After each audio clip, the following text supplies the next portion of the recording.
কোচবিহার রাসমেলা শেষে দোকান উচ্ছেদের নামে পুলিশ প্রশাসনের অত্যাচারের প্রতিবাদে সমস্ত পৌর পরিষেবা বন্ধ রেখে কর্মবিরতির ডাক দিল কোচবিহার পৌরসভার কর্মীরা।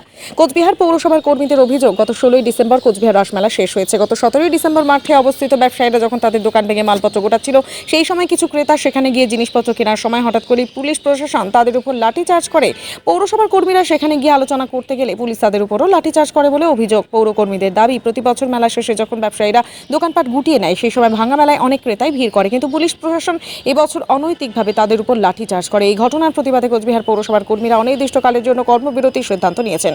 কোচবিহার পৌরসভার কর্মী অলোক দাস বলেন, যতক্ষণ পর্যন্ত দোষী পুলিশ কর্মীদের উপযুক্ত শাস্তির ব্যবস্থা না হবে, ততক্ষণ পর্যন্ত কোচবিহার পৌরসভা এলাকায় বিদ্যুৎ, পানীয় জল ছাড়া সমস্ত রকম পৌর পরিষেবা বন্ধ থাকবে। আপনারা জানেন যে গত 27শে নভেম্বর রাসমেলার সূচনা হয়েছিল।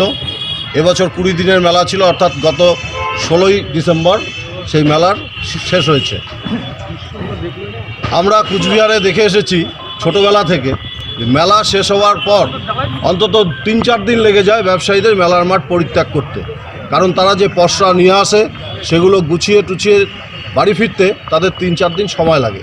কিন্তু আশ্চর্যজনকভাবে আমরা দেখলাম এবছর মেলা শেষ হওয়ার 3 দিন আগে থেকেই প্রশাসনের পক্ষ থেকে, পুলিশের পক্ষ থেকে মাইকিং করা হলো যে 16 তারিখ রাত 12টার মধ্যে মেলার মাঠ ছেড়ে দিতে হবে, যেটা একেবারেই অবাস্তব কথা। কারণ 16 তারিখ 12টা-1টা অবধি বেচা কেনা হয়েছে মাঠে। পরের দিন 17 তারিখে ব্যবসায়ীরা কেউ মাল গোটাচ্ছে, কেউ দোকান ভাঙছে। উৎসাহী দর্শকরা, আমাদের কুচবিহারের নাগরিকরা, তাদের একটা আশা থাকে যে ভাঙা মেলায় গেলে কম দামে কিছু জিনিস কিনতে পারবে। সেরকম বহু ক্রেতা মাঠে উপস্থিত হয়েছিল। তারা হয়তো কেউ বাচ্চার পোশাক কিনছিল, কেউ হয়তো ঠাকুরের জিনিস কিনছিল। হঠাৎ করে পুলিশের পক্ষ থেকে এসে দোকানদারদের উপরে লাঠি পেটা শুরু হলো, দোকানগুলোর উপরে লাঠি পেটা শুরু হলো, ব্যবসায়ীদের উপরে লাঠি চার্জ করা হলো, এবং যাতে কোনো কেনা বেচা না হয় তার জন্য সাধারণ মানুষকেও ভীত সন্ত্রস্ত করা হলো। পৌরসভার কর্মচারীরা যখন ব্যবসায়ীদের পাশে দাঁড়াতে গেল, তখন পৌরসভার কর্মচারীদের সঙ্গে দুর্ব্যবহার করা হলো, তাদের উপরেও আঘাত করা হলো। পৌর কর্মচারীরা কি বলেছিল যে আপনারা ওদের পসরা গোটানোর সুযোগ দিন, আপনারা বললেই তো ওরা উঠে যেতে পারবে না। কিন্তু পুলিশের পক্ষ থেকে সে কথা শোনা হয়নি, উল্টে পৌর কর্মচারীদের আক্রমণ করা হয়েছে। এই ঘটনার প্রতিবাদে আমরা সর্বস্তরের পৌর কর্মচারীরা আজকে পেন ডাউন, স্টুল ডাউন অর্থাৎ কর্মবিরতি ঘোষণা করছি।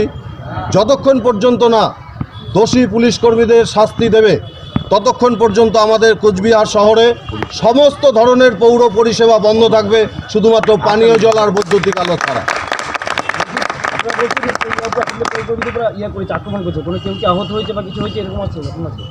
হ্যাঁ, অনেকেই আছে যারা সেখানে ডিউটি করছিল, তাদেরকে লাঠি পেটা করা হয়েছে, তাদেরকে ধাক্কা দেওয়া হয়েছে, সিনিয়র স্টাফদের গালাগালি করা হয়েছে।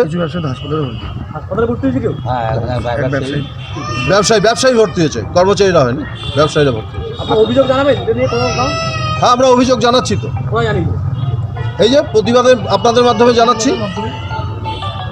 আপনার নাম? সেটা পরবর্তীতে আমরা বসে ঠিক করে নেব। আজকে পৌরসভার সমস্ত কাজ বন্ধ, এবং শুধু বললাম যে পানীয় জল আর বিদ্যুৎ ছাড়া আমরা সমস্ত পরিষেবা বন্ধ। কতদিন চলবে? যতক্ষণ না আমরা উপযুক্ত বিচার পাবো।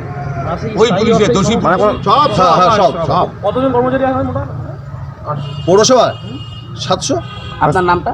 আমার নাম অলোক রায়। সাফাই অভিযান বন্ধ থাকবে? সব বন্ধ।